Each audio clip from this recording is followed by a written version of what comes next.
Chapter 12 is titled Devotion Service, which is what we always try to practice, right? Which is what we practice, which is the main process that we do. So this is the most essential chapter for us in a way. As the title itself says that. We'll go through this. So these are the topics Krishna covers in this. So 11th chapter covers the universal form of Lord, where upon the request of Arjuna, Lord exhibits his universal form, and witnessing that, Arjuna composes some verses where he expresses his astonishment and expresses his gratitude and asks for forgiveness that he has treated him like another friend of him. So after all of that, Arjuna further want to inquire, for the sake of everybody else actually, what is the right mode of worship? There are various methods of worship or yogas that people practice. What is the best method? He specifically wants to compare between impersonal realization and the path of bhakti, where personal relation, one who aspires for the, one who worships the personal form of the Lord. So, and Krishna answers that in the first section. So the Arjuna's question about the superior process and Krishna's answer about what he considers as the best path is given in the first section. The chapter is very small, so we're going to go through the verses as well in this chapter. And then next section, 8 to 12, covers, shows Krishna's magnanimity. Krishna says bhakti is the superior process, but how, suppose the highest bhakti is one offers his complete mind and intelligence, completely offers his mind upon me all the time. But not everybody is eligible to do that or capable to do that right away. So he gives progressive stages in which one can, get to this ultimate stage of offering completely oneself in the service of Krishna. So that we discuss in the stages. And the thirdly, Krishna expresses what enchants his heart the most. What are the qualities of a devotee that really touches him, that really endears to Krishna? He speaks on glorifying the qualities of devotees that really touch his heart. So those are the last 8 verses, 13 to 20. It's a very short and sweet chapter, and also considered one of the most important chapter, clarifying the best path to achieve Krishna or the perfection of life. So we'll go over the sections now. So the first section is the superiority of path of devotion. As we know, always people compare the path of impersonal realization, where one seeks after the impersonal absolute truth, which is the Brahman or Brahman realization. And the other path is those who worship the personal form of the Lord. And Arjuna asks Krishna, what do you consider as the best path? What do you think about these two processes and what you consider as the best one? So before we further discuss, I want to ask why the path of impersonal realization. Let's compare the path of impersonal realization versus personal realization. What is the goal in each? Can anybody answer? Let's make it a little interactive. What is the goal in impersonal relation? You can unmute. Yeah. Liberation. Yeah, liberation. What is liberation? Liberation for impersonalists is merging with the Brahman. Mhm. No. I just want to clarify one thing. What is the word liberation mean? Anybody? To free ourselves from the cycle of birth and death. Yeah, to get out of cycle of birth. Yeah. To get out of cycle of birth and death. Yes, that's called mukti. Also to get rid of the bondages and attachments that we have on this, all the material attachments.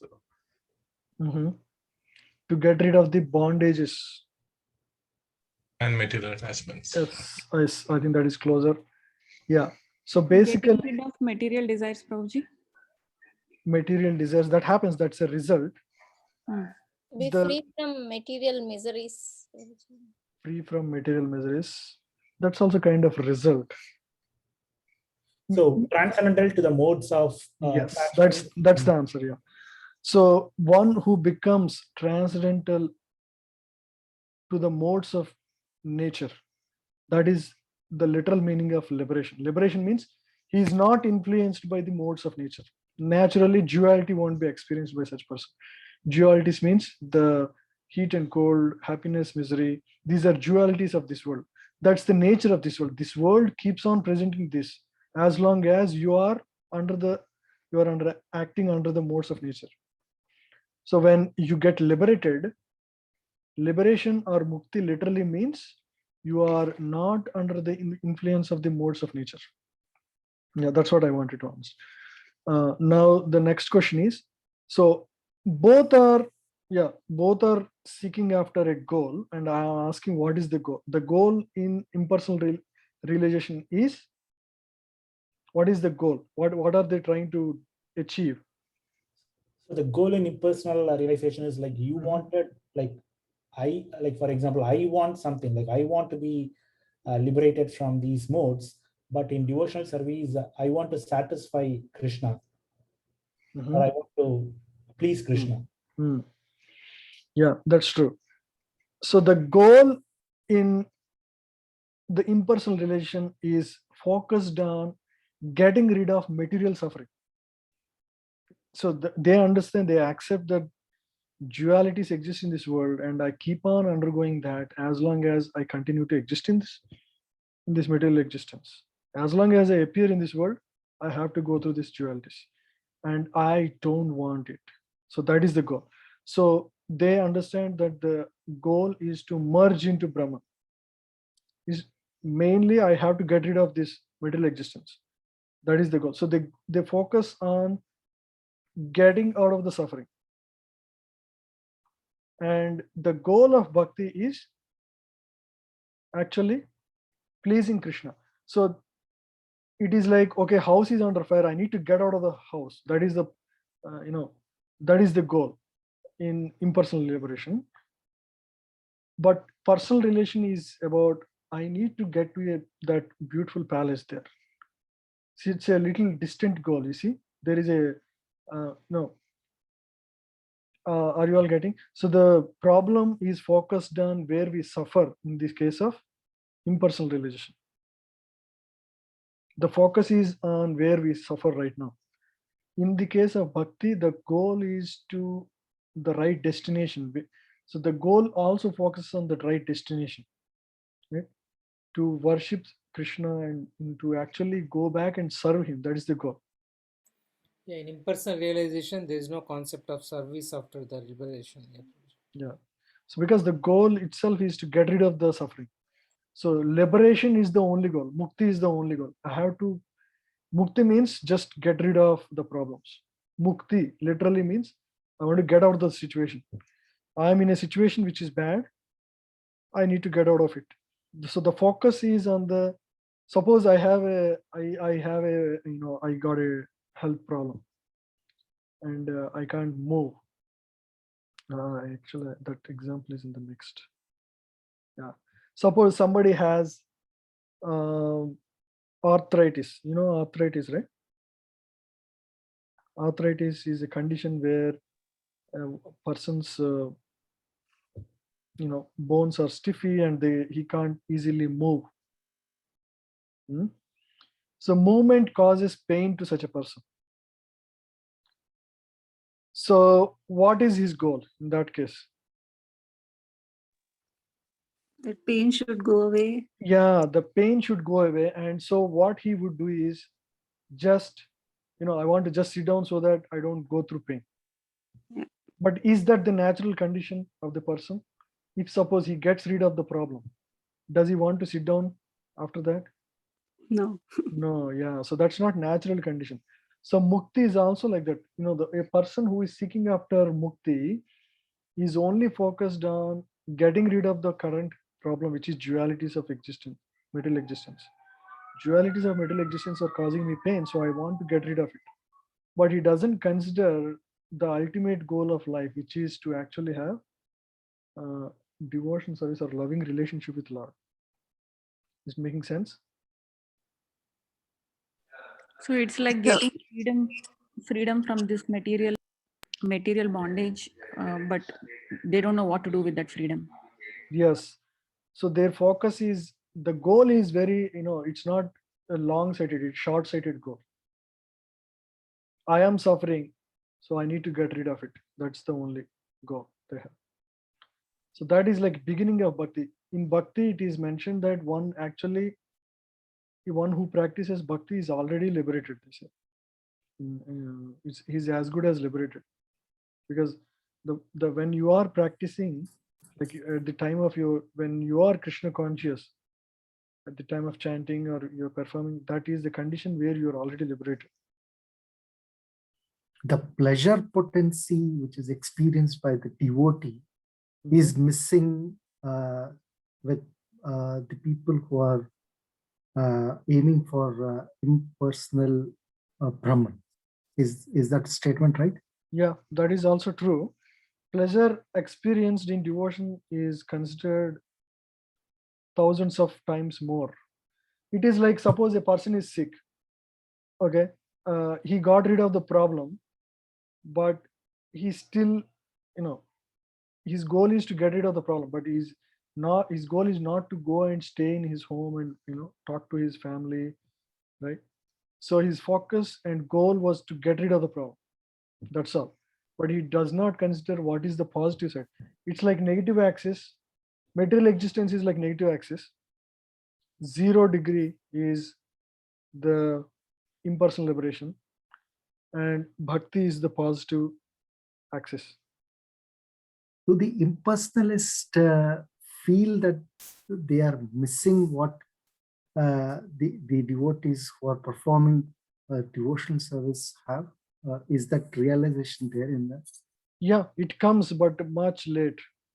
It comes after thousands of years of, after getting liberated, they feel bored. So there is also happiness in when one person gets impersonal liberation, but that is considered like the water in the footprint of the calf. How big is it compared to ocean? It is also a puddle of water, but it's so less. So impersonal liberation is considered like that in terms of its the potency of happiness compared to bhakti. Okay, so if material happiness compared to impersonal happiness, it is 1,000 times more. But when you compare impersonal happiness to bhakti, it is like thousands of times more. So bhakti is far superior in terms of happiness that it gives. Because why? Why does bhakti give more happiness? We are saying as a statement, but I want to ask you all why bhakti gives more happiness? Because there is reciprocation between us and Krishna from the. Yeah. Yeah. So the essence of happiness is I'm just taking the principle out of it. You mentioned the statement that it is the reciprocation that gives happiness. So reciprocation means relationship, right? So only when we have relationships do we become happy. For example, a person is very rich. He was so rich, he has everything he needs. He has the enough land, water, food, everything is there. But the only problem is he's the only person in that entire country. He's the only person. There is nobody to talk to, nobody to express himself, nobody to cry to. Nobody else is there. He's the only person. He has timely. He has all the facilities of food, shelter, nice, beautiful things to see, nice, beautiful things to hear. Everything is there, but nobody else is there. No living entity is there other than him. Will he be happy? Will he be happy? No, Prabhuji. No. Yeah. Why he'll not be happy? Because I want to share with anything. the true happiness is experienced only in relationships. The essence of such happiness, the Anandamayo Bhyasat, that is the nature of the soul. And that is experienced in loving relationships. That is the reason the whole Chaitanya Charitamrita is focused on this concept of building loving relationships. Bhagavatam clarifies who is the Supreme Lord and how many devotees in the past have perfected their life by actually surrendering their life to the Supreme Lord. And towards the end, it gives the process also, that it is only by the process of Sankirtan one can achieve perfection in this age. So all of that is given. But the entire Chaitanya Charitamrita is focused on loving relationships between devotees. So many wonderful exchanges between Lord Chaitanya, Panchatattva, as well as many other devotees, Shivananda Sen, or you can name it, so many wonderful devotees. Because it is the loving relationships that is the essence of true happiness. You may not have any of the positions, but if you have a person who you can share your heart with, who you can get nourishment and encouragement from, that is enough. You can build again all those things that you don't have. Right? We just need that support system, right, in our life. Support, not only support one who actually connects us to Krishna and shares loving relationship with us. So that is the essence of life. We can build everything else after that. So such relationships require basically a second person object and a loving relationship between of us, right? There is a subject, there is an object, and the reciprocity. So all of this is missing in impersonal relation. In impersonal relation, you are meditating on the Supreme, but impersonal Brahman, but the focus is because you are suffering in this material world. So you just want to get rid of that. Yeah, so the practice of impersonal liberation, your impersonal Brahma Jyoti, or practices that like Jnana and other methods that give impersonal perfection of life, they actually cheat the individual of true happiness, because a jiva is capable of having or achieving higher happiness than that impersonal liberation can offer. So the other greatness of bhakti is, what is other greatness? What are the other qualities of bhakti that make it superior to impersonal liberation? The process and the goal are the same, Prabhuji. The process and goal are same, yes. So there is no difference between the process and goal, yes. Yes, anything else? Is it easier? It is easier, and it is not just based on personal endeavor. We always depend on Krishna and Krishna's Guru's mercy and Vaishnava's mercy. That is the biggest difference.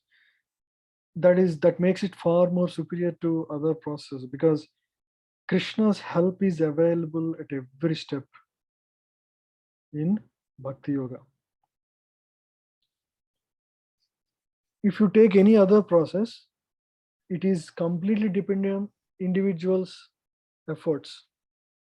That's why you see great rishis who have done tapasya for thousands of years, but they fall down because of a small instinct of anger, like Vishwamitra Muni, Saubhari Muni, because of little force of lust. But in the case of Bhakti Yoga, there is a great deal of help from Krishna. Krishna also reciprocates. Right? We heard in 10th chapter of Bhagavad Gita and the Chatushlaki Bhagavad Gita. The first two slokas talk about devotees' endeavor towards pleasing Lord or efforts towards Lord. And third and fourth speak about how Krishna from within the heart, illuminates the jiva so that he can come close to him. Right? So there is reciprocity from the Lord. That is also given in verses 6 and 7. I'll just read quickly.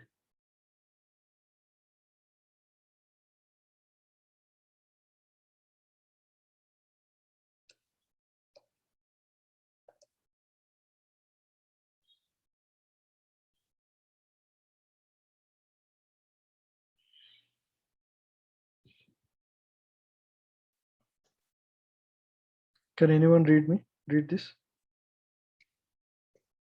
Yeah, unmute yourself and read.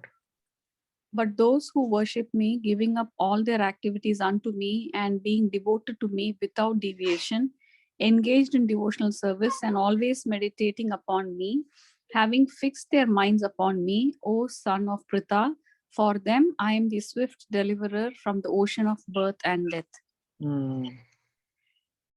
So for those who worship me, giving up all their activities unto me and being devoted to me without deviation, means single-minded focus, engaged in devotional service and always meditating upon me, having fixed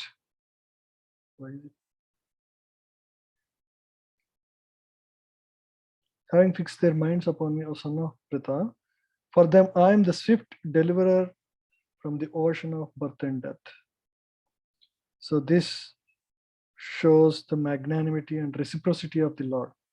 See, there is this special promise from the Lord. I am the swift deliverer, means I intervene in their life and actually take steps to bring him back. Right? So it is like, suppose somebody fell in a well, deep dark well. How hard it is for him to climb on his own, trying to get out of the well without any support, versus there is a rope that falls from top from your friend who is standing on the outside, and he drops a rope and you just need to catch it, hold it, and the friend will actually bring you up. So that is devotion service, right? Compared to doing it on your own, trying to hold each rock and trying to come out on your own from the deep dark well. How hard it is. What happens if you are, if after coming almost 90 steps, you come, you 90%, you slipped and fall back, you again hurt badly, right? So there is so much danger if you have no help in such precarious situation. So it's the same thing with devotees also, or impersonalists, compared to devotees who have the help of Lord. Now it all makes sense, right? Why devotion service is superior to bhakti. And it is more practical. If anybody and everybody can do bhakti compared to other processes. It's easy, practical, you can do so many things in bhakti. You can offer food, you can offer donation to build a temple, you can teach, you can learn, you can hear, Shravanam, Kirtanam, all these are there because that's why it makes it more practical compared to in impersonal liberation. The primary method is you take sannyas and go and meditate outside in a forest. You can't live in a city, and the first order is that you need to give up everything. Renunciation is the first order of merit for anybody who wants to seek impersonal liberation. He cannot practice in the cities while experiencing, sensual gratifications all around him. So that makes Bhakti Yoga, it's very clear right now how Bhakti Yoga is far superior to impersonal path of self-realization. There is one more thing, Prabhuji. There is no fall down in case of bhakti, right? Even if somebody falls down, no, there is always fall down in any stage. For example, Bharat Maharaj fell down after being at the stage of Bhava Bhakti. So fall down is there, but still he can come back. Yeah, still, but whatever the past state that they might have occurred, there is no, still it will be there. He can start from there, right? Yeah, you can start from there. Yeah. Yeah. Swalpamapyasya dharmasya dhyayato mahato bhayat. Even if he has made small progress in this path of bhakti, that gives him the greatest benefit. Yeah. So it saves him from the greatest danger, which is to become anything lower than human being. So in that way, bhakti yoga is far superior to any other process of achieving liberation. Any other questions on this topic? So this is the first section where Krishna clearly clarifies that the other process is very difficult to perform. And in the end, you may achieve liberation. But compared that with the Bhakti Yoga, where I am the swift deliverer, I am going to quickly deliver you. You just start it, I am going to help you quickly. And it is very practical, fulfilling, and God's help is there. So many positive aspects to it. And it gives the highest, what do you call, destination compared to impersonal liberation, right? So, Prabhuji, in impersonal liberation, if one goes to Brahman, there is still a chance for them to fall down because there is no reciprocation and they might get bored and then they fall down. But when one goes to Goloka, they will never come back. Yeah, Krishna himself declares, once in Napnuvati, there is no Punarjanma. Once you come here, there is no coming back. Yes. But from impersonal, after impersonal liberation, jivas tend to come back to perform some kind of, charity work again in the material world because they're not satisfied. Because the nature of this jiva, the soul is to serve. That is the true nature, right? That is not given chance in the impersonal liberation. You're just staying peaceful and calm in that impersonal Brahmajyoti. And that's not the nature. Soul is active in nature. And so it needs to find avenues to express it.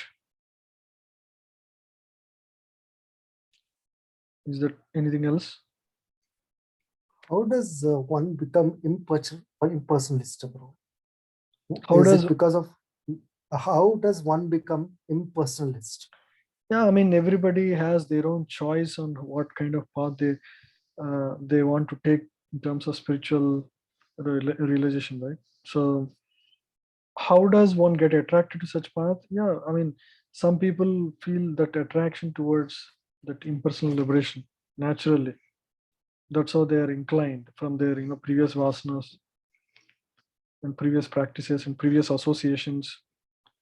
All these paths are there, and even Krishna describes all these paths because there will be always people who have that inclinations. Is it because but of there is that? Not everybody gets attracted to bhakti. It's very difficult actually to get to the path of bhakti because it's the highest path, though it appears very simple. That's why even the four Kumaras, Chatur Kumaras, when they were like, seeking after Brahman. However, when they, the first time they experienced Lord, they smell the tulsi leaf that is offered to the lotus feet of Lord. The bhakti just provoked in their life suddenly, all of a sudden. it created a visport. The verse goes, it's a beautiful verse in Bhagavatam. It creates a storm in their heart, as it says in that verse.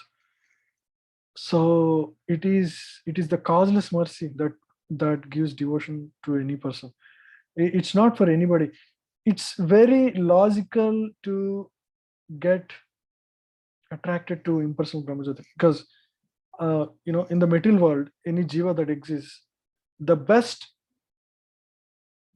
spiritual path that one can take by his own understanding is impersonal Brahmajyoti. It's never bhakti. Bhakti is not natural for the materialistic, living entities, because bhakti means you need to accept a personality who is transcendental, and that is beyond the experience of any jiva in the material world. So first thing is, how do you accept a personal God? That's not easy. That's why this path is not pursued even by all these other religions, because that's not something that people can easily get to. This is the highest path, and it comes by the causeless mercy of devotees. Somebody has, by their causeless mercy, they have explained us and talked to us, given their time and explained through these books.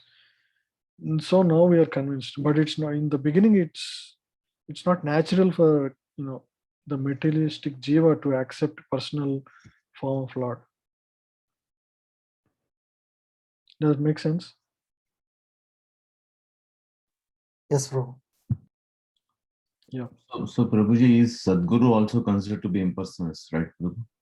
Yeah, I don't know whether he's even impersonalist, but definitely not personalist. Yeah. He tries to also propose a lot of yogic activities, trying to merge in Brahman, try to focus on emptiness and all that. His interactions, his sessions with celebrities and all that, even his sessions for yoga also, they talk about the same thing. But he never talks about serving the Lord and all that. Yeah, he's at least trying, I think, in that path. But he's all, as far as I saw, he doesn't base anything on scripture. So it's all Right. his mental speculations. He speaks something that is very deep. So people think he knows something, and people have faith in him. He just works off that. And he interprets many things wrongly.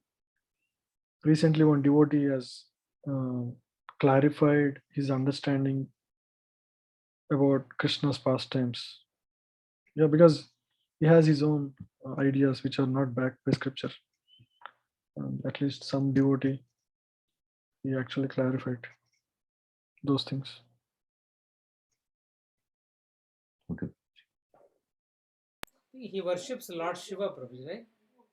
Yeah, he worships Lord Shiva, Shambhavi, Mahamudra, or whatever he does. Yeah, but we know in the past who worshipped Lord Shiva, right? Ravana and all these demons only worshipped. We are not saying he is worshipping the same way as them, but we consider, whoever considers Lord Shiva as the supreme, he does not have complete understanding, right? Because as per scriptures, if one sincerely worships to please Shiva, not to approach him towards getting something out from him, being pleased by such person, he actually redirects such person to Krishna. This has happened to many devotees that I know. They were actually sincere Lord Shiva worshippers before. They were not seeking anything material benefit from them, and he somehow made them heart attracted to Krishna, and they ultimately choose Krishna consciousness. So the Dallas temple president is one such devotee. He was from India.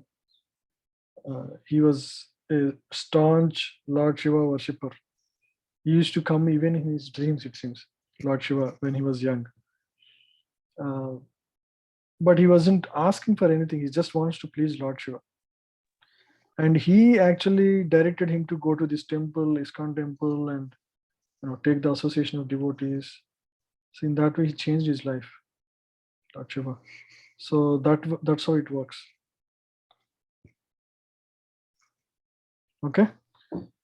Even Vedanarayan Prabhu was worshipped, right? Yeah, Vedanansha Prabhu's family, yeah, they worship Lord Shiva. Told. Yeah. Okay. So now next section, the verses 8 to 12. It talks about how one can practice devotion service.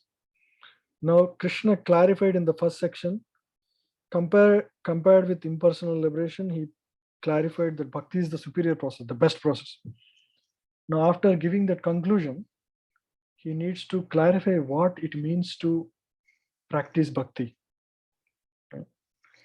In this way, by giving, Krishna gives various options actually. He gives what is best first, and then he steps down one level lower, one level lower, one level lower. In that way, if you can't do this, okay, at least do this. You can't even do this, at least do this. So in this way, he actually shows various stages in which a person can practice devotion service. This section shows the magnanimity and open-heartedness of the Lord. He's not saying, hey, you just do this, that's how, that if you do that, only then I will give you my abode back. No, he's not saying that. Because he's a loving father, being so loving to his children, he wants to give the the highest goal first. If you can't do this, okay, do this, in that way. So he just keeps clarifying through various stages, so that one can progressively, if not he's ready right now, one can progressively advance in his devotion service. Yeah. So this is because Krishna recognizes that some may find it difficult to immediately embrace complete surrender to the Supreme Lord in devotion service. Yeah. So these are the stages he gives. The first is practice devotion service by always thinking exclusively about him. Means your mind intelligence completely on the service of Krishna all the time. Right? So that is the best. If you can do it, that's the best. If you cannot do that, you cannot always think of Krishna, always meditate on Krishna and nothing else, then like Lord Chaitanya or all of our acharyas who were always like Haridas Thakur, they were always chanting or writing books on them, like our Goswamis. Eating, everything is done so that they can do more service to Krishna. If you cannot do that, practice by engaging mind and intelligence through sadhana. Means sadhana bhakti. Practice sadhana bhakti. The first is like spontaneous devotion service, where one's heart is fully attracted to bhakti. So he just naturally, the time he is up in the day, he just starts naturally practicing loving devotion service to Krishna. If one cannot do that, okay, you practice through sadhana bhakti, where at least during the sadhana time, like you are chanting, you put all your mind and intelligence focused on that. This is sadhana bhakti. Means at least exclusive times are focused completely on Krishna. With both your mind and intelligence. Okay, you can't even practice chanting, you can't practice hearing, you can't practice attending classes. Okay, no problem. If you can't do that, engage your senses by working for him. Means you be part of constructing a temple or raising donations. You don't directly put your mind and thought on Krishna when you do that, but you can't use your subtle senses, mind and intelligence. Use your gross senses. That's how it is. Okay. the best is to use your mind and intelligence. If you can't, do your other senses, your hands, legs, all these others, just you engage them by working for him, by working, use those senses in the service of Krishna. Okay, now you can't even use your senses to directly work for Krishna. If you can't do that, then continue to work the way you like to work. Do whatever you want to do and offer the fruits to Krishna. Meaning, maybe you can use some part of donation, some part of your salary in donation, or some part of your money to bring some flowers, or to do something in the service of Krishna. Offer the fruits to Krishna. You do your work, get the fruits, take some fruits and offer to Krishna. Okay, you can't even offer fruits. See, Krishna is coming to such lower levels because jivas are of all these levels, so he need to cater to all of them and slowly elevate them, lending his hand and slowly picking them up from lower levels to higher levels. This is real magnanimity, right? We can't do that. Then prepare yourself for devotion service by cultivating knowledge. Okay, at least if you don't want to offer fruits, nothing, you have no desire to come to Krishna, try to understand or learn about Krishna. If you learn about Krishna, maybe you want to one day offer your fruits to Krishna. Once you offer fruits to Krishna, then you may want to engage your senses. If you engage your senses actionally, you may develop desire to engage your mind and intelligence. So in that way, you can progress from this stage to higher stage. Okay, learn about Krishna. So that is the 12th verse. After that, in this way, you will progress through various realizations, become able to renounce the fruits of your work. Right? So once you develop, so everything begins with knowledge, right? Knowledge, once you have knowledge, you start want to engage in the service. So these are the various stages Krishna gives. If you can't directly engage your mind and intelligence in the service of Krishna, these are the various levels in which you can. So, Prabhuji, can you please go back? okay. Can we compare this with the yoga ladder? Thinking exclusively in terms of maybe bhav bhakti or raganuga, mind and intelligence through sadhana, it's sadhana. Yeah, this is sadhana bhakti, and this is we already spontaneous bhakti. This is right? And raganuga. Yeah, senses working from is in the stage of karma yoga. Karma yoga, yes. And offering the fruits to Krishna, it's sakama karma. Sakama karma yoga. This is nishkama, this is sakama. Yeah. And cultivating knowledge, jnana yoga, right? Yeah, jnana yoga, correct. Yeah, good. That's true.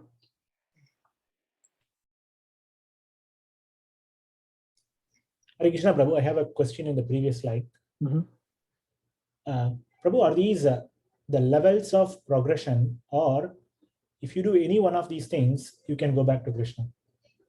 That's a very good question. No, you cannot go back to Krishna by exclusively being at the lower levels.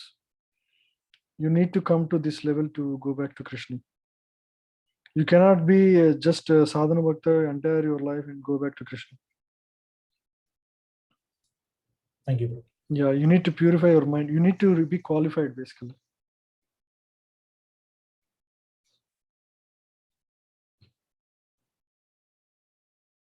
Prabhuji, one more point related to this Prabhu's question. Bhagavad Gita, Krishna says, so do your duty, whatever that is prescribed for you based on your qualities, then you come to me through that path, right? So you don't need to you don't need to go and do others' duties. Whatever it is prescribed for you, you do that even though it is imperfect. Yeah, the reason for that verse is to clarify the duties that are prescribed to you are matching your psychophysical nature. Yeah. So if you engage your psychophysical nature in the work that is more suitable to you, that becomes an easier, because it's natural for your personality to perform that duty, and there is no friction in performing such duties, when there is a low friction, your mind can focus on higher things, other things. In that case, you can freely offer your fruits to Krishna or engage your senses. You will have more free time, because you're not struggling against your psychophysical nature. But Krishna is telling that, but do that perfectly, but still you'll come to me. That means that still they have to come through this progressive path to go back to the Godhead, right? It's not like they are in that stage and do their duty perfectly. You are on the path. It doesn't mean you will come to me. Yeah, they're on the path. They're on the path. They have to come to this progressive stage, right? Yeah, they are progressing, not regressing. Yeah, they're not going back in the to the negative cycle. They are progressing. But ultimately, without bhakti, no other process helps you achieve perfection. Even in Jnana Yoga, without bhakti, you cannot advance, really. Every path requires the help of bhakti, because without, some or the other way to pleasing Krishna, you cannot really make progress. Okay, thank you. Yeah.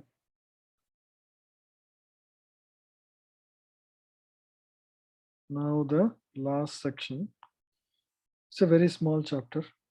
Now Krishna goes on to speak what really makes him happy, what is so enchanting to him in terms of the qualities of a devotee. Now he talked about the stages in which a devotee can progress. Now say a devotee achieves the highest stage. What are the qualities of such a devotee that really touches the heart of Lord? As one makes progress in the devotion path, as one chants, hears, associates with devotees, this, and learns and applies those principles, his life changes, life transforms, his qualities, saintly qualities develop in him. So they naturally develop high levels of tolerance, determination, satisfaction in what they have, and equanimity means no dualities that they experience in life. Equanimity of mind and their purity of consciousness is very clear. Basically, all these qualities develop in such personality. Krishna says they conquer the hurt of Krishna, those who have actually developed these qualities. And Krishna becomes bound by their spotless devotion. So there is a beautiful verse from Srimad Bhagavatam that talks about how the qualities of demigods manifest in the body of a devotee. Yashasti bhaktir bhagavat akinchana sarvai gunaistatra samastasu sura harau abhaktasya kuto mahadguna manoratena sati dhavato bahi. Can anyone read?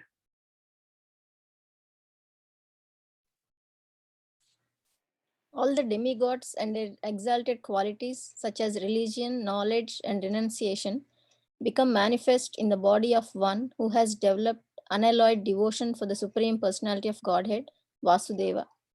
On the other hand, a person devoid of devotional service and engaged in material activities has no good qualities.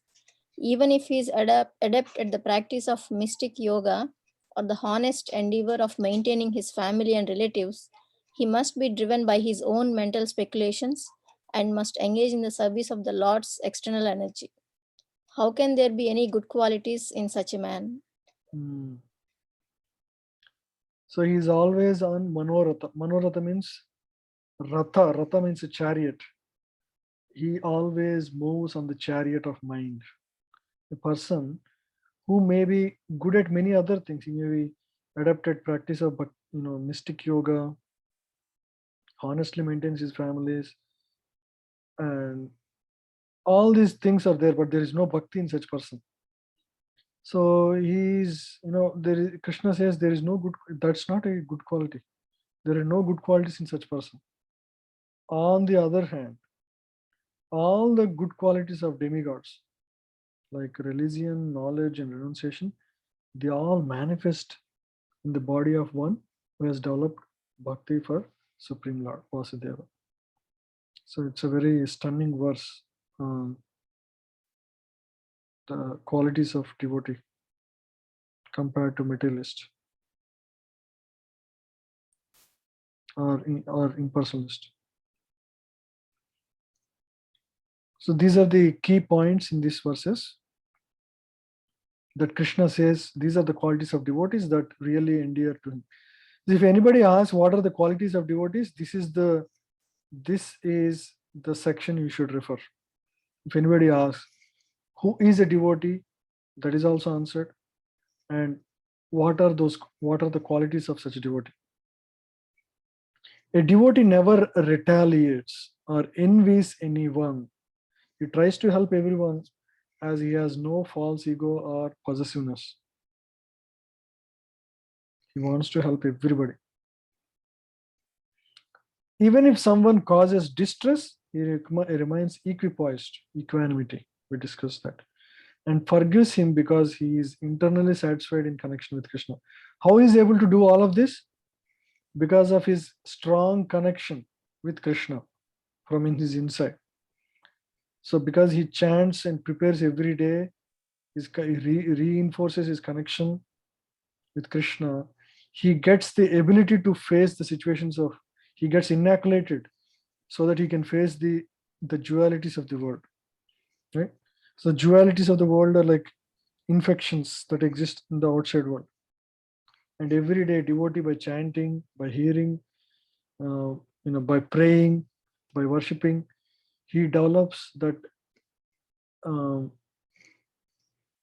what do you call, like inoculation or the strength to face the material energy, the dualities of material energy. And Hare Krishna Prabhu, so one question, Prabhu. So when you say a devotee never retaliates, so we learnt in NOD and heard in other lectures that if someone comes to harm the temple or the deity, right, or talk bad against Krishna, then the devotee should retaliate, right? Yes, yeah, in that case. So for the service of devotee, for the service of Krishna, retaliation is a negative connotation. That is like defense and protection. Retaliation is, but if somebody does, some kind of harm to us, right? Devotee doesn't take the law into his hand, basically. He will go through like the process, but he does not take, like if somebody tries to kill or something, he won't go and kill, kind of thing. And he is not vengeful. He will try to protect himself, but he will not become a retaliator. Retaliator means, suppose we see some movies in India. Okay, hero, he was attacked and he's going and doing a counter attack. So that is retaliation, showing it's on the platform of ego. So when a person does on the platform of ego, that is called retaliation. How can you do this to me? I will not leave you. I will punish you back. So that is called retaliation. But like, I'm not talking at the level of Prahlad Maharaj where, he just worships Krishna and let Lord take care of him. Pandavas, in their case, they fought back. That's not retaliation. That is trying to protect dharma, right? So there is it's a subtle difference, but I hope it's when it is not on the ego platform. When it is on the ego platform, that's called retaliation. When it is not, it's more towards protection. You might be, somebody is trying to attack you, you might need to counterattack so that it could be part of your protection. But retaliation is more on the egoistic platform. Is it making sense, Prabhu? Yeah, that makes sense, Prabhu. That is a good explanation. But the second thing also, second point also, say even if someone causes distress, he remains equipoised and forgives him. So that is means that also is kind of saying that we should not do anything, right? I mean, especially means I'm not saying if someone comes to blasphemes us or something, then I agree. But if the thing is that they blaspheme the temple or the deity or come destroy the temple, then Oh, how do we remain equipoised? no, we can't remain equipoised. That is actually like, letting our, the worshipful Lord, that's, we should not, in that case, it is allowed. So Okay. equipoised is only for his own condition. Like, Yeah, he will not be okay. disturbed. Okay. If something comes on him, he will not, become vengeful and retaliate. Okay. And stay Okay. calm. This is with respect to oneself, right? Oneself, Means, yeah. yeah. Okay. Okay. Thank you. And forgives him. That's why he says forgives him. Because he is internally satisfied in connection with Krishna. Yeah. Basically, he does the most appropriate action according to the condition. In service to Krishna. In the whole thing, he, at the end of it, he pleases Krishna. He will not cause pain to Krishna, right? If it means he has to stop the dacoit or throw him out or shot, kick him or whatever, ultimately it is ultimately to pleasing to Krishna, right? If it is upon himself, he tries to tolerate as much as he can. Okay, fine, bro. So the main thing is whatever you do, it should be done to please Krishna. I mean, if the action you Correct. think is not going to please Krishna, then it is not becoming of a devotee. Correct. All good qualities, yes, Prabhuji. Yeah, correct. All good qualities come in him are due to his mind and intelligence being fixed on Krishna. See, is the main thing. Because you are Krishna conscious means you are seeing that Krishna is happy by your actions. And that's why all the good qualities manifest in you. So he never causes distress to others. Means going out of your way to cause pain to others. That is not what a devotee does. Because he's envious or whatever, it doesn't do that. Detached from everything worldly means he's not fascinated by the things of this world. He sees everything in relation to Krishna. If one time Prabhupada, I think I already gave this example during our NY classes. One time a devotee brought a bag full of money to Prabhupada, and Prabhupada's eyes rose in astonishment and surprise. And a person who came for the first time saw this and wondered how Prabhupada, who is a sannyasi, was attracted to money like that. But it is not because of for his own purpose that he was attracted and happy. He immediately takes the money out and distributes, hey, use this for this printing, use this for this temple. Like that, he immediately distributes all the money. He doesn't keep anything for himself. So in that way, devotees, they're not really, astonished like the materialistic people. It's very different. So that's why they are actually detached from everything worldly, unaffected by material emotions, because they know these material emotions are temporary manifestation of the reactions of modes of material nature on us, right? So they don't go through unaffected by material emotions. Equipoised in dualities.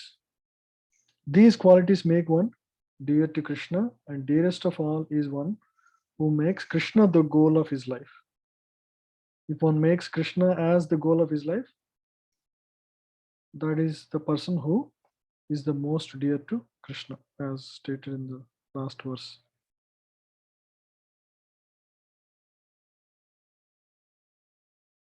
So look at this verse. Very, very dear to me. Very dear to me. Very dear to me. Very dear to me. I like this verse. Very dear to me. All these verses, Krishna explicitly says, I am so enchanted by these devotees' qualities. So if you want to please Krishna, you need to develop these qualities. He by whom no one is put into difficulty and who is not disturbed by anyone, who is equipoised in happiness and distress, fear and anxiety is very dear to me. My devotee, who is not dependent on ordinary course of activities, who is pure, expert, without cares, free from all pains, and not striving for some result, is very dear to me. One who neither rejoices nor grieves, who neither laments nor desires, who renounces both auspicious and inauspicious things, such a devotee is very dear to me. Basically, if you are completely Krishna conscious, all these things naturally happen. You don't endeavor for these things separately. These will manifest automatically. Equal to all. That is this.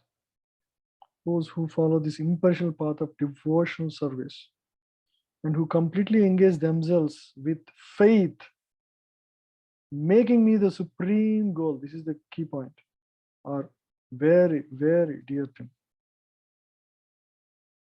me. Beautiful verses, right?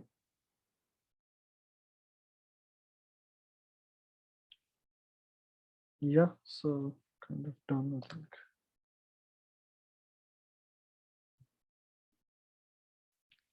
Any questions?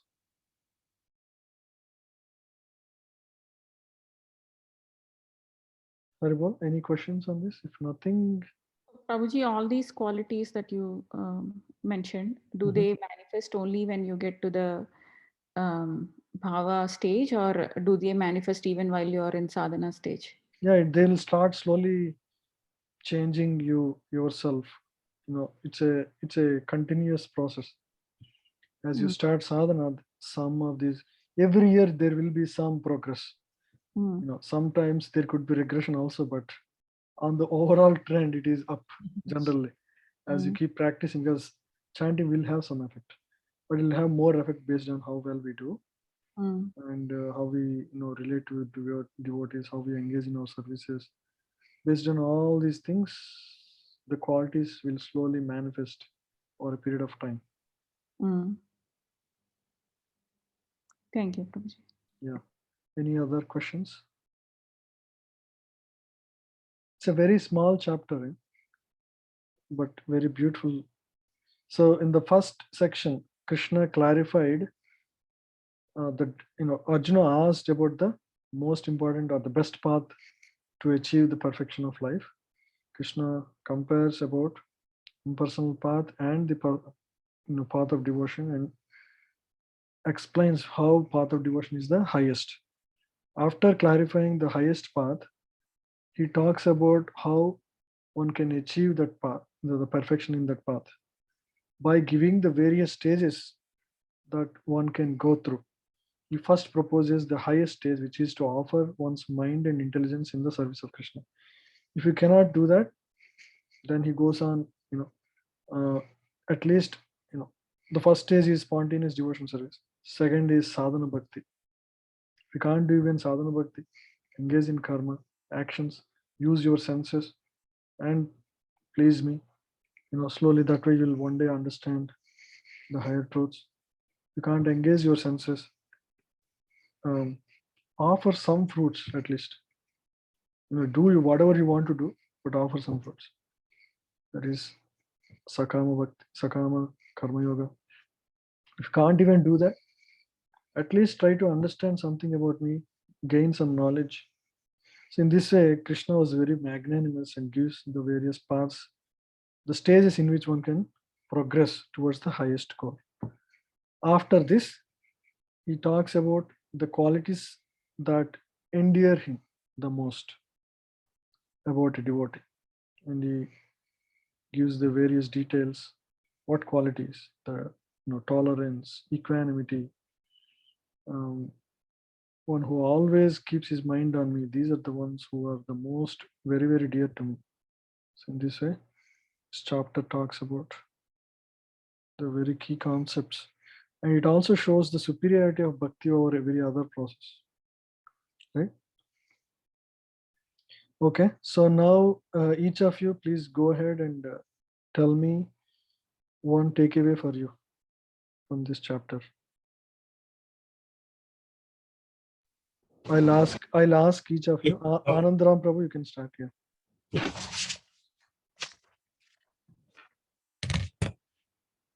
Yeah, Prabhu. So the thing that I understood is bhakti gives more happiness than anything else, because there is that involves relationship between the devotee and Krishna. Yeah. And basically it is the loving relationship which is the true essence of true happiness. And once we have that, everything else can be built on top of that. And everything else. Yeah, a sense of real happiness is relationships. Yes, that's good. Chandu Prabhu. Prabhuji, I have to go to the farm. I'm leaving now. Okay, Prabhu. Sure, Prabhu. Thank you. Hare Krishna. Chandu So, Prabhu. Prabhuji, the key takeaway, Prabhu, for me is, the levels that you shared, right? How somebody can be engaged in the process, and what level they can start. See, depending upon like how much we are involved about, most of us are at some stage or the other stage. But but if you have to tell somebody, right? If you're trying to encourage somebody to come to temple and tell, right? For our own information, also we will know where exactly they have to start and how they can also progress in Krishna consciousness. Correct. Yeah. So these stages give some hope. If we are not there yet, that's Correct, okay. Prabhu. Still can go through this process, various Yes, stages. Yeah. I think that hope, I think, is the right word, Prabhu. You have summarized it the right way. That if you are at least one of these stages, right, at least it will tell you that, hey, not everything is lost. You're on the right path. By mercy of Krishna and in our own endeavors, we can progress. Yeah. Very good point. Yes, Daivi Radhika Mataji. Hare Krishna Prabhuji, I would like to share three things. But first thing I would like to say, by Prabhupada's mercy and Guru Maharaj's mercy, somehow we are put in the track of bhakti. We are at least introduced. So that way, the second section of this chapter, at least we are trying with the best part. So that way I'm thankful. So practically, next thing that I would like to practice is the third section, which will please Lord with all the qualities that we have to develop as a devotee. Maybe I should write it and keep it somewhere at home so that I can see that daily and see like, okay, I have to do this, be like this, develop these qualities to be a real devotee. So I think second section is somehow seamlessly or effortlessly we are blessed. At least we are introduced. But third section, I think I have to endeavor. Of course, definitely I need mercy, but I have to put effort on those qualities. Practically, from the first section, I like that knee pain analogy that you gave. It's very good and easy way to explain to others, I guess, especially when you talk to cousins or anybody to explain. I mean, that was a very good analogy, I felt. Yeah. To show the help that a friend. So the difference between impersonal liberation versus bhakti, personal liberation. That's true. Thank you. Yes. Next, Jai Shri Devi Mataji. Yes, Prabhuji. So I was actually looking at how you put this whole thing together. It was very succinct. Main things that I want to or that stuck to my heart were the magnanimity of Krishna, the word that you used there, because Krishna is so merciful that just like a parent, he is saying that if you are not able to do this, do this. If you're not even able to do this, at least do this. So that shows how merciful he is and how he wants us to come onto this path. And he's always our well-wisher and always thinking about us to progress in this path. So that's that shows I mean the quality or the mercy or the magnanimity of Krishna. So that was very heart touching. And then another point was when you asked about the definition of liberation, somehow I was able to remember all the other points except transcending over the three modes of material nature. That was one thing that I will remember. And then so when we discuss in that way, those points that we discuss will become stick in your, they stick to our mind. That's why I asked those questions. What exactly is liberation? So that's one thing that when I learned also, it was very clear for me after that. That's why I made it like a discussion point. Actually, I totally agree with. So sorry, Jeshimati, I don't know if you're done. One more point. Yeah, You sure. want to add something? No, for same thing, like what you felt, like, I also never thought of transcending these three modes of material nature. But in fact, I have heard from classes that those points, but unfortunately never Remember. stuck into my mind to recollect it at the right time. Yeah. Correct. Yeah, that's true. Yeah. And the third thing was, again, in any relationship, it is important to know what the other person wants. So Krishna is so Explicit. expressing, this is what I look in you for you to be dear to me. So he's he's actually trying to establish a relationship with us. And then he's expressing clearly, these are the requirements. If you are like this, I'll be very happy with you. So again, this shows his magnanimity and mercy, where he's openly expressing what he's looking for in this relationship. Yeah, what really makes his heart Makes happy. him. Yeah. If you don't know that, then we will be like blindly doing something. We say, we do for pleasure of Krishna, but we need to know what is that pleasure of Krishna. Exactly. Right? What are the? So he's actually looking for quality, not the physical things. We think, okay, I'm doing this and I'm pleasing Krishna. I'm dressing Krishna and making him pleased. I'm offering food but it is not that. It's not in the physical activity. In what is your bhava when you do that? That is the essential ingredient for bhakti. Yes, Prabhuji. That's what I wanted to share. Okay. Next, Sita Priti Mataji. Yes, Prabhuji.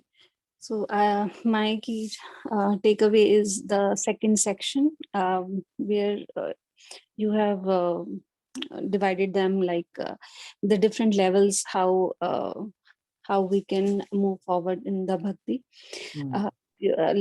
Like we in lectures we have heard that if you take one step towards Krishna, Krishna takes 10 steps, right? So different levels that have been described. If you don't follow this, then do this. So this really helps me understand that where we are trying to go.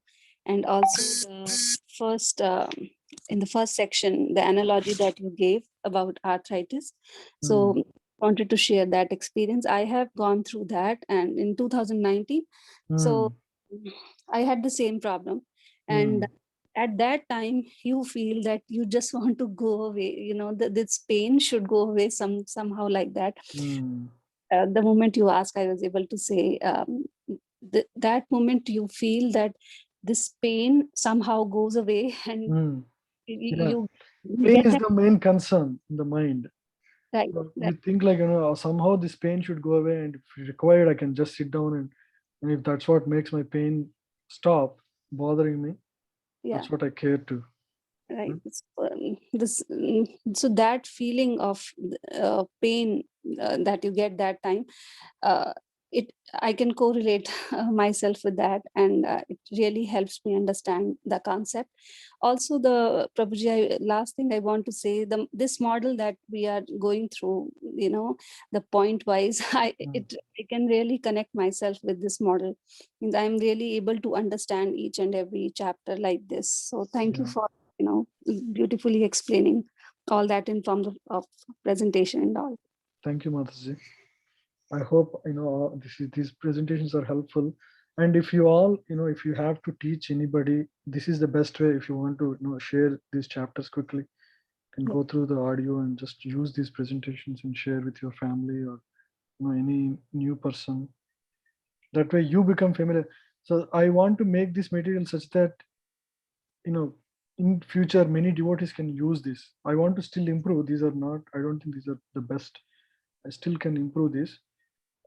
But this is the first step. I didn't find good summary materials outside in YouTube anywhere. So I'm just putting myself these things together now so that this can become useful for others. Is there a place where we can access all this, Prabhuji? Yeah, I already kept these PPTs in our materials. I have all the materials. I'll share the link. tinyurl.com/VCC studies. I have the PPT shared there, and you have the link to the the video classes, right? So you can use just here once. Actually, some devotees used this material and they found it very useful. Or Sridhar Gopal Prabhu, he used. We can, when it comes, Very helpful. Very helpful. he'll speak It is about very useful, bro. It is actually. I use it for 2-3 chapters. I use Prabhuji. Very helpful. Yeah. So if you want to teach your friends in like 18 days, right? Yeah. It's like we have material for DYS, but this is like for Bhagavad Gita itself, like in 18 days, 18 hours actually, anyway, right? That's very short presentation of Gita. Yeah, that's. The link is in the description, Prabhu, the group description. Yeah, it's in the group description. I just found it. Yeah. Okay, good. So next, move on to Navadvip Prabhu, Navadvip Nandadalal Prabhu. Thank you, Prabhu. Prabhu, my only request is, as we are standing in the front desk, many people are interested in Bhagavad Gita. DYS sometimes seems to be a little confusing for them. They don't know what exactly it is. So, if you're okay, can we go ahead and schedule like 18-day course on Bhagavad Gita where you would moderate and drive it? Yeah, we can do that. This thought came actually. Gaurang Chandra Prabhu asked me, or the same thing he also suggested. We can do that. In fact, all of you can also do it. It's not very difficult. We already put it together. You can add some more, and we can improve this. Definitely, we can do. Sure, Prabhu. Yeah, Yeah, my key takeaway is a slide on the qualities of a devotee. Looking at that slide, I was just realizing that I'm nowhere close to being a devotee. So I will keep this presentation very handy, and I'll keep referring to this and see, am I really progressing or not?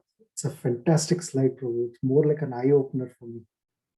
So that's my big takeaway from this particular presentation. It is all here. I just took, few words and put it in my own words. I referred to some material as well. Thank you, Prabhu. Yeah.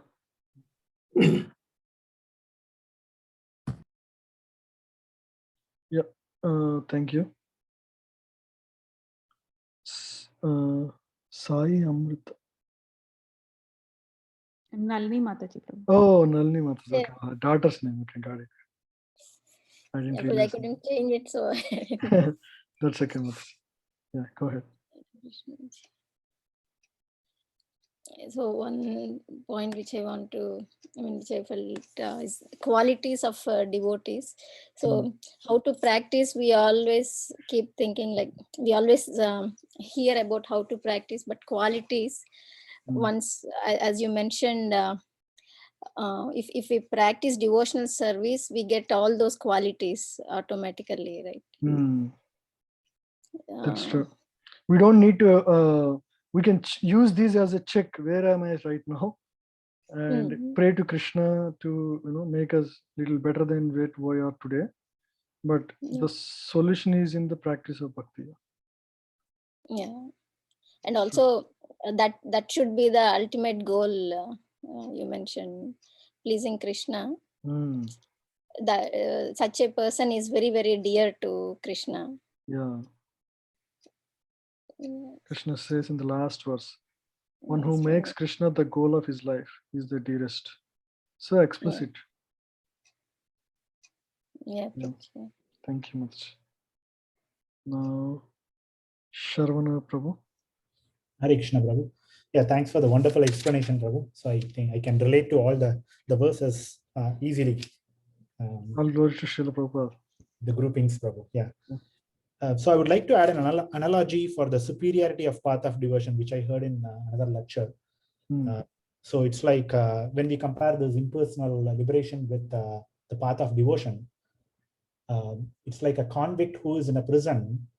It's like us who is in the material world. So material world is compared to the prison. And when the convict comes out of the jail, that is compared to like impersonal liberation. So wherein he's freed of the material miseries.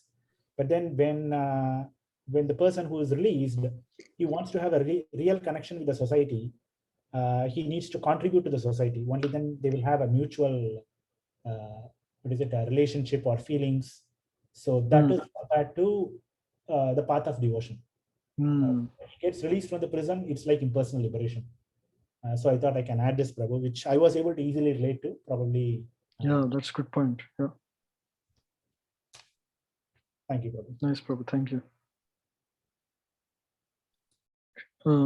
Yeah, Saki Priya Mataji. Hare Krishna, Prabhu. So you put in all the slides and explained really wonderful about the process of Bhakti Yoga. That was very wonderful explanation and analogies, Prabhu. And I felt that the first 6 are Karma Yoga, and the next in between 6 chapters talk about Bhakti Yoga.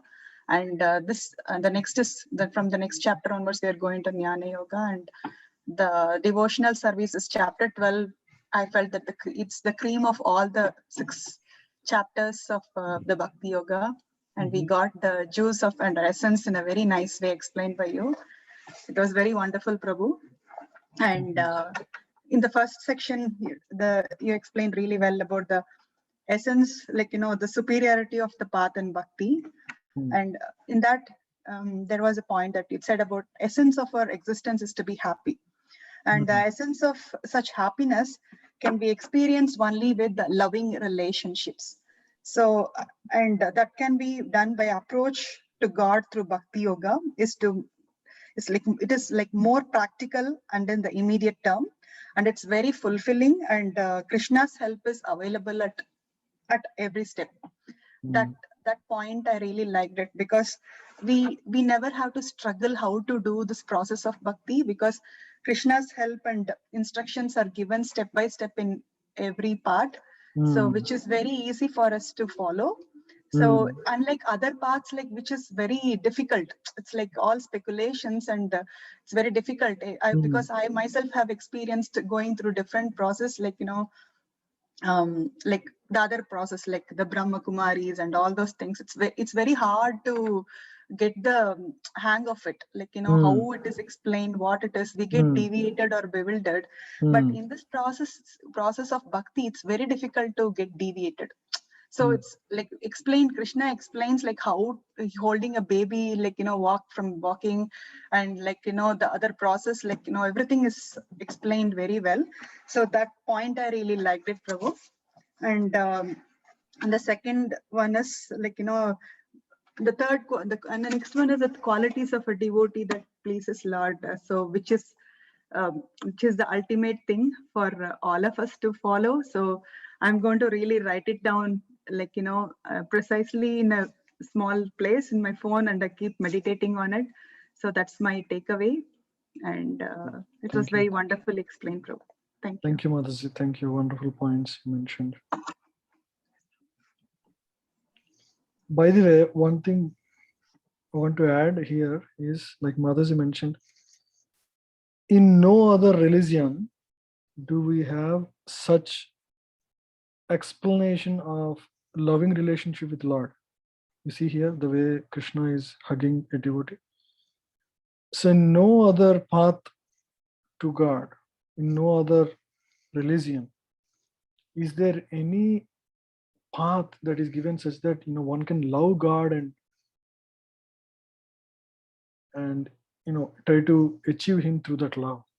So it is only in Bhakti path do we have such opportunity. One can the side of God. Most of the religions treat God as the supreme controller, supreme proprietor, supreme enjoyer. So these are aspects of Lord which are all true, but they are not touching the heart. They don't have pastimes of Lord where Lord would drive the chariot of his devotee, or Lord comes down to protect his devotee Prahlad in an incarnation, showing his anger on the enemy. So these are very heart-touching pastimes. Our Lord would wash the feet of his devotee, Sudama. So these are extraordinary pastimes. No other scriptures, no other religion has such intimate details of Lord in relation with the jiva.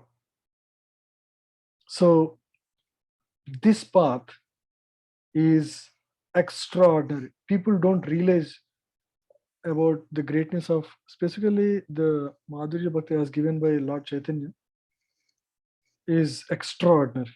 It's there is no comparison. Just want to add that note. Sridhar Gopal Prabhu. Yes, Prabhu. Yeah. So my key takeaway is the progressive levels of bhakti. So it helps us to understand where we are currently. So, and we can make a plan how to progress to higher levels. In terms of progressing to the higher levels, what I think of is we have to have a relationship, because that helps to reciprocate. At the same time, we have to develop the qualities to progress higher levels. So for that to happen, I think we have to associate with the higher elevated souls, like our Siksha Gurus, our Diksha Gurus, higher Acharyas, through either Vapu or Vani. That way it helps us to achieve those qualities what they have. Because whatever the endeavors that we put, it will not help too much. But unless and until we associate with them, we listen to them through Vani or through Vapu, and if we maintain the relationship with them, that way it helps us to progress into the higher levels. That's what I was thinking. Very good point. Yeah. It is through association we develop these qualities. Association is the key. Yeah. So if we associate with a materialistic person, we develop those qualities, their mind into our mind. If we associate with pure devotee, that's why it's mentioned even split second association of a pure devotee. Nimitta, just nimitta means sub lavamatra sadhu sanjara. Yeah, lavamatra or nimitta is very minute amount of time of association of a advanced devotee can give immense benefit to the jiva. We have seen this in the life of so many great devotees. So their life changed just the moment they had that association. Right? Dhruv Maharaj, how he turned to to worshipping Lord after associating with Narada Muni. So many examples in the scriptures. So association is not to be taken cheaply or easily. We should be very grateful to Krishna for all the association we have in our life, especially with advanced devotees. And we should always hear from them, especially like Prabhupada or Guru Maharaj and other like Prabhupada disciples. Whenever we get opportunity, we should not miss it. Okay, so because their qualities will become our qualities if we hear them regularly. Especially, I would say Prabhupada. We should all hear Prabhupada every day, at least once or twice a week for sure. We should hear Prabhupada. Okay, that's one thing, one practical lesson we can take away. All of us should endeavor to hear Prabhupada lectures. Yeah, they're very short, just 20 minutes, like that. He's the pure devotee we know, right? There is nothing compared to that. By the way, slides are heart touching, bro. Thank you, Prabhu. All of your blessings. Okay, we'll end and we'll continue next week.